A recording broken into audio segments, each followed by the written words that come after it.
សួស្តីអ្នកគ្នាខ្ញុំលៀបហើយអ្នកគ្នាឃើញវីដេអូនេះរៀងប្លែកជាងមុនហើយថ្ងៃហ្នឹងដែរខ្ញុំចង់និយាយពីការធ្វើវីដេអូរបស់ខ្ញុំតិចដោយសារមួយរយៈចុងក្រោយហ្នឹងខ្ញុំបានសម្រេចចិត្តក្នុងការផ្អាកធ្វើវីដេអូប្រភេទដើរលេងឬក៏ហៅថា trip ហ្នឹងមួយរយៈធំមូលហេតុហ្នឹងគឺ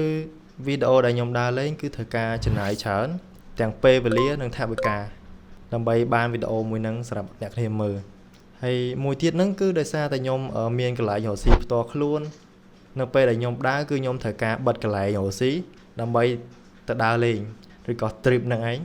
ដោយសារតែខ្ញុំអត់មានអ្នកកន្លែងចាំកន្លែងឬក៏ចាំផ្ទះឲ្យដូច្នេះហើយបានជាខ្ញុំដើរទៅណាអត់កើតទេឥឡូវនេះហើយវាអាចប៉ះពាល់នឹងការរកស៊ីរបស់ខ្ញុំដែរវាអាចធ្វើឲ្យខ្ញុំអាចបាត់ភ្ញៀវហើយមួយទៀតហ្នឹងនៅពេលដែលភ្ញៀវរបស់ខ្ញុំមករកខ្ញុំគឺអត់ឃើញគឺគាត់នឹងទៅធ្វើកន្លែងគេផ្សេងហើយអញ្ចឹងវាប៉ះពាល់នឹងការរកស៊ីរបស់ខ្ញុំដែរចំពោះខ្ញុំតគឺខ្ញុំត្រូវការរ៉ាប់រងចំណាយច្រើនទៅលើផ្សេងការងារផ្សេងនៅក្នុងផ្ទះរបស់របរប្រើប្រាស់នៅក្នុងផ្ទះគឺខ្ញុំត្រូវការចំណាយរ៉ាប់រងរបស់អីដែលខ្ញុំមិនចាំបាច់ត្រូវចំណាយគឺខ្ញុំត្រូវតែកាត់បន្ថយហើយមួយទៀតគឺខ្ញុំទៅបើកកន្លែងរកស៊ីថ្មីថ្មោងដូច្នេះហើយបានជាតម្រូវឲ្យខ្ញុំត្រូវតែបើកកន្លែងឬក៏នៅចាំកន្លែងជាប់ចំណិចអាចបិទកន្លែងតាណាបានទេហើយដោយសារមួយរយៈមុនខ្ញុំធ្វើបានហ្នឹងខ្ញុំដើរលេងខ្ញុំអីបានខ្ញុំធ្វើវីដេអូបានហ្នឹងគឺខ្ញុំមានពេលវេលាសម្រាប់ខ្លួនឯងច្រើនដោយសារតែមានក្មួយនៅចាំកន្លែងតែឥឡូវក្មួយអត់បាននៅជាមួយទៀតទេអញ្ចឹងដូច្នេះហើយបានខ្ញុំស្រេចចិត្តថាខ្ញុំផ្អាកការដើរមួយរយៈធំសិនអ្នកគ្នាឃើញស្រាប់អញ្ចឹងគឺសេដ្ឋកិច្ចឥឡូវរៀងពិបាកជាងមុនអញ្ចឹងហើយអីដែលគួរតែកាត់បន្ថយបានគឺខ្ញុំត្រូវតែកាត់បន្ថយព្រោះធ្វើពីមុនខ្ញុំធ្វើសម្រាប់អ្នកទាំងអស់គ្នាហើយការដើរលេងហ្នឹងគឺធ្វើសម្រាប់ខ្លួនឯងផងតែឥឡូវនេះគឺខ្ញុំអីដែលខ្ញុំគួរតែធ្វើគឺខ្ញុំត្រូវតែធ្វើហើយអ្នកទាំងគ្នាប្រហែលជាច្បាស់តែសួរខ្ញុំថាបើសិនជាបងឯងផ្អាកធ្វើវីដេអូបែបហ្នឹងឬក៏ហៅថា trip ហ្នឹងតើបងឯងធ្វើវីដេអូអីគេបន្តទៅទៀតវីដេអូដែលខ្ញុំកំពុងតែធ្វើគឺតាក់ទងទៅនឹងការងាររបស់ខ្ញុំផ្ទាល់ដោយអ្នកគ្នាឃើញរដងអញ្ចឹងមួយរយៈចុងក្រោយហ្នឹងគឺខ្ញុំធ្វើវីដេអូដែលតាក់ទងទៅនឹងការងារខ្ញុំផ្ទាល់ច្រើនវាដូចជាការប្រម៉ូទឲ្យការងារខ្លួនឯងផ្ទាល់ផងហើយវាជួយឲ្យខ្ញុំមានវីដេអូក្នុងការធ្វើឲ្យអ្នកគ្នាមើលផងនៅពេលដែលខ្ញុំធ្វើអញ្ចឹងគឺវាចំណេញបានពីរផ្លូវដូចអ្នកគ្នាឃើញអញ្ចឹងហើយវីដេអូប្រភេទហ្នឹងគឺខ្ញុំអត់ត្រូវការគិតច្រើនទេខ្ញុំនឹកឃើញប្លង់ដែលខ្ញុំត្រូវថតភ្លាមគឺខ្ញុំថតភ្លាមហើយពីច្រើនគឺខ្ញុំ voice over ដែលហៅថាយើងអត់ទៅសេ script ទេគឺយើងនិយាយផ្ទាល់នឹកឃើញមិនគឺនិយាយបញ្ចូលសលេងបែបហ្នឹងអញ្ចឹងណាគ្នាអញ្ចឹងវីដេអូហ្នឹងគឺវាអត់សូវពិបាកធ្វើច្រើនទេគ្រាន់ថាវាពិបាកក្នុងការគិតក្នុងការនិយាយភ្លាមហើយវីដេអូដែលខ្ញុំត្រូវធ្វើបន្ទាប់ហ្នឹងគឺ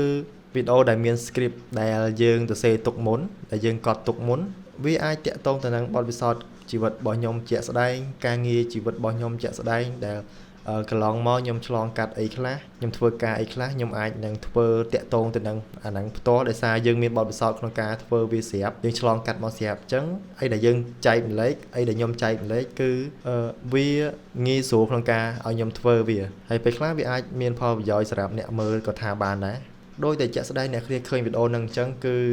ខ្ញុំទៅសេ script ទុកមុនព្រោះខ្ញុំចង់ឲ្យអ្នកមើលគឺគាត់ងាយស្រួលយល់ងាយស្រួលស្ដាប់នៅអ្វីដែលខ្ញុំនិយាយមកជាក់ស្ដែងហើយខ្ញុំនិយាយចំចំណុចគោលយកតែម្ដងដើម្បីឲ្យគាត់អ្នកមើលហ្នឹងគឺគាត់ឆាប់យល់នៅអីដែលខ្ញុំចង់និយាយហើយចំពោះ vlog ជាក់ស្ដែងទូទៅហ្នឹងគឺខ្ញុំនៅតែធ្វើអញ្ចឹងគ្រាន់ថានៅពេលដែលខ្ញុំបានដើរទៅណាមួយថ្ងៃណាមួយខ្ញុំបានដើរទៅណាមួយគឺខ្ញុំនៅតែថតនៅតែធ្វើឲ្យអ្នកគ្នាមើលអញ្ចឹងខ្ញុំអត់ចោលទៅណាទេព្រោះវាជាផ្នែកមួយនៃការចូលចិត្តរបស់ខ្ញុំដែរបើតាមកលៈទេសៈជាក់ស្ដែងហ្មងគឺខ្ញុំធ្វើវីដេអូនៅផ្ទះគឺងាយស្រួលជាងដោយសារវាអត់ត្រូវការចំណាយអីច្រើនទេហើយមួយទៀតហ្នឹងគឺវាមានពេលវេលាគ្រប់គ្រាន់ក្នុងការឲ្យខ្ញុំបំពេញការងារផ្ទាល់ខ្លួនរបស់ខ្ញុំច្រើនហើយថែមទាំងឲ្យខ្ញុំហ្នឹងភាគច្រើនគឺខ្ញុំស្រាវជ្រាវដើម្បីឲ្យយកមកចែកម្លែកនៅក្នុងវីដេអូមួយភាគច្រើនគឺដោយសារតែយើងត្រូវការសរសេរ script អញ្ចឹងយើងអាចបញ្ចូលចំណុចសំខាន់ដែលយើងនឹកឃើញគឺវាខ្ញុំគិតថាវាល្អជាង voice over ភ្លាម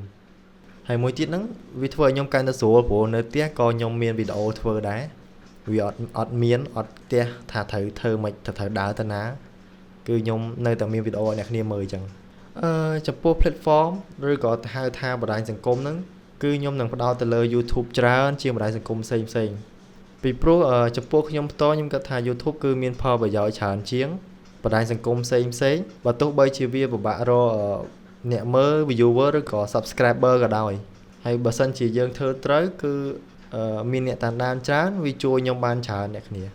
ហើយបើតាក់ទងទៅនឹងការរកលុយវិញគឺបើសិនជា YouTube របស់ខ្ញុំគឺគ្រប់គោលការណ៍ចំនួនកណត់គឺខ្ញុំអាចរកលុយបានដោយសារ YouTube គឺវាបើកដំណើរការឲ្យខ្មែររកលុយបានហើយអញ្ចឹងបើសិនជាទៅមុខទៅខ្ញុំរកពីវាបានគឺវាជួយសម្រួលជីវភាពខ្ញុំបានច្រើនដែរតែសំខាន់តើខ្ញុំចេះគូផ្សំឬក៏សន្សំ audience បែបម៉េចសន្សំអ្នកមើលបែបម៉េចដូច្នេះហើយបានខ្ញុំស្រេចចិត្តថាខ្ញុំផ្ដោតទៅលើ YouTube ហើយចំពោះ platform ផ្សេងៗដូចជា Facebook ឬក៏ TikTok ហ្នឹងក៏ខ្ញុំអត់ចោលទៅណាដែរខ្ញុំនៅតែផុសជាបន្តអញ្ចឹងគ្រាន់ថាខ្ញុំត្រូវបំលែងពីវីដេអូវែងទៅជាវីដេអូខ្លីហើយបដូរទម្រង់ពីវីដេអូលក្ខណៈជាផ្ដេកទៅជាប្រឈរវិញដើម្បីឲ្យវា reach ឬក៏ engage ទៅលើ audience ឲ្យកាន់តែអ្នកមើលកាន់តែឃើញឆាប់មានចំនួនអ្នកមើលអញ្ចឹងហើយចាប់តាំងពីខ្ញុំធ្វើវីដេអូឡើងវិញមកខ្ញុំសង្កេតឃើញថា Facebook គឺមានអ្នក follow ច្រើនជាង YouTube របស់ខ្ញុំទៅទៀតព្រោះវាងាយក្នុងការរក follow និងចំនួនអ្នកមើលហើយចំណែកឯ YouTube របស់ខ្ញុំវិញខ្ញុំសង្កេតឃើញថាមួយរយៈចុងក្រោយហ្នឹងគឺមានការធ្លាក់ចុះជាច្រើនមានការធ្លាក់ចុះច្រើនមែនតើចំនួនអ្នកមើលទាំង subscriber ខ្ញុំមិនដឹងថាវាកើតអីទេអ្នកគ្នាខ្ញុំមិនដឹងថាវាកើតអីទេអញ្ចឹងហើយបានខ្ញុំសម្រេចចិត្តក្នុងការប្រហែលជាបដោតទៅលើ YouTube ច្រើនជាង platform ផ្សេងហើយណាមួយវាត្រូវនឹងអ្វីដែលខ្ញុំអត់បានដើរទៅណាផងអញ្ចឹងវាធ្វើទៅតាមកលៈទេសៈជាក់ស្ដែងដែលខ្ញុំកំពុងតែជួបបញ្ហាហ្នឹងសរុបមកវិញមកគឺខ្ញុំនឹងព្យាយាមស្រាវជ្រាវរកវីដេអូថ្មីឲ្យអ្នកគ្នាទៅលើមិនថា YouTube ឬក៏ platform ផ្សេងណាក៏ដោយក៏ខ្ញុំនៅតែផុសបន្តគាត់ថាដូចខ្ញុំនិយាយខាងលើអញ្ចឹងគឺខ្ញុំនៅតែបដោតទៅលើ Facebook ខ្ញុំនៅតែបដោតទៅលើ YouTube ច្រើនជាងអញ្ចឹងអ្នកគ្នាខ្ញុំអាចនិយាយបានថាវាហាក់បីដូចជាការត្រឡប់ទៅធ្វើវីដេអូដូចមុនអញ្ចឹងព្រោះដូចមុនអ្នកគ្នាឃើញជាក់ស្ដែងគឺខ្ញុំពីច្រើនខ្ញុំចូលចិត្តស្រាវជ្រាវពីវិធានបទអីផ្សេងហើយខ្ញុំលើកមកនិយាយហើយខ្ញុំសង្ឃឹមថាអ្នកគ្នានឹងយល់ពីខ្ញុំពីវីដេអូមួយនេះដែលខ្ញុំកំពុងតែនិយាយហ្នឹងហើយខ្ញុំសង្ឃឹមថាអ្នកគ្នានៅតែបន្តចុច like និងដាក់ subscribe channel ខ្ញុំម្នាក់មួយទៅខ្ញុំនឹងព្យាយាមផុសវីដេអូជាបន្តឲ្យអ្នកគ្នាបាទអរគុណច្រើនជម្រាបលា